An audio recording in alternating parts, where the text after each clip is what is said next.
প্রকৌশলী বাইজিদ হোসেন খান আমার সম্বন্ধে যেভাবে বলছিল, এটা শুনে আমার অনেকটা লজ্জা লাগতেছিল। এই কারণে যে বাড়িতে অনুষ্ঠান হচ্ছে, এই বাড়ির সামনেই জন্মের পর থেকে আমরা ধুলাবালিতে মিশে মিশে বড় হয়েছি।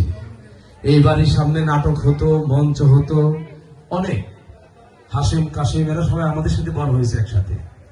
আর সেই বাড়ির উঠোনে আমি তো অতিথি হইতে পারি না, আমি হচ্ছে এই গ্রামের ছেলে। কি বলেন আপনারা? তো যখন আমাকে অতিথি বলে আপনাদেরকে আমার সম্বন্ধে সুনাম করছিল, শুনতে ভালো লাগলো, আমি লজ্জিত হচ্ছিলাম। আমি আসলে যেহেতু নিজের গ্রাম, নিজের বাড়িতে অনুষ্ঠান হচ্ছে, আর আমি গান খুব পছন্দ করি, সেই জন্য আরো তাড়াতাড়ি আসলাম, আপনাদের সাথে বসবো, গান শুনবো, আবার ঢাকা যাবো। ও যেগুলো আমাকে বলছে এগুলো সবই হয়তো সত্য, কোন সময় জানবে, কিন্তু আজকে না। আজকে আপনারা গান শুনতে আসছেন এবং আশুরার তাৎপর্য শুনতে আসছেন। পেশাব এখানে আছেন, আমি জানি না ওনার সাথে আপনাদের কতটুকু সম্পর্ক। এটা একটি ধর্মীয়, সেটাকে সঙ্গীতের মাধ্যমে, শিল্পের মাধ্যমে আপনাদের ভিতরে পৌঁছে দেওয়া হচ্ছে আজকের এই অনুষ্ঠানের। একই সাথে আপনারা আনন্দ করবেন। আমি আপনাদেরকে আর কোনো কথা বলবো না, কোনো বক্তব্য দিব না, শুধু এটুকু বলবো যে আপনারা আমার জন্য দোয়া করবেন। আর আমরা যাদেরকে হারিয়েছি, আমাদের মা বাবা, ভাই বোন এবং আত্মীয় স্বজন, এই গ্রামের অনেক মুরব্বীদেরকে আমি হারিয়েছি, যাদেরকে আমি এখন পাই না, তাদের সবার জন্য দোয়া করবেন এবং সকলের জন্য দোয়া করবেন। দোয়া করবেন আমার নেত্রী, দেশনেত্রী বেগম খালেদা জিয়ার জন্য।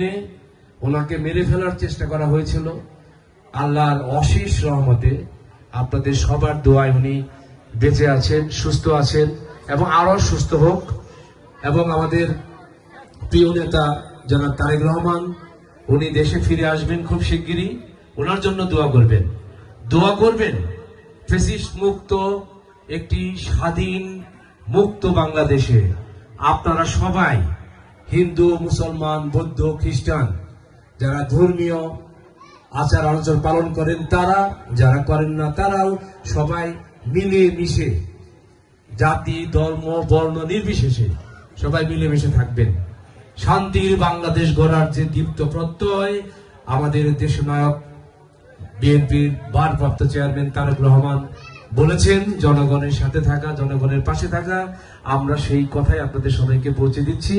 আপনারা সেই কথাগুলো পৌঁছে দিয়ে গ্রামের থেকে, একদম গ্রামের তৃণমূল থেকে আমরা সেই শান্তি এবং উন্নয়নের বার্তা পৌঁছে দিতে চাই। এবং সেটা যদি আমরা এখান থেকে করতে পারি, তাহলে আমরা বলবো সূচনা বিন্যাওয়ালী। আমরা যদি কালিহাতী থেকে করতে পারি, আমরা বলবো সূচনা কালিহাতী। পার্শ্ববর্তী উপজেলা আমাদেরকে ফলো করবে, পার্শ্ববর্তী ডিস্ট্রিক্ট আমাদের ফলো করবে, সারা বাংলাদেশে শান্তি এবং উন্নয়ন দুটোই হবে, তাই না?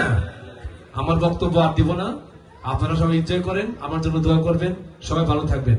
আসসালামু আলাইকুম ওয়া রাহমাতুল্লাহি ওয়া বারাকাতুহু।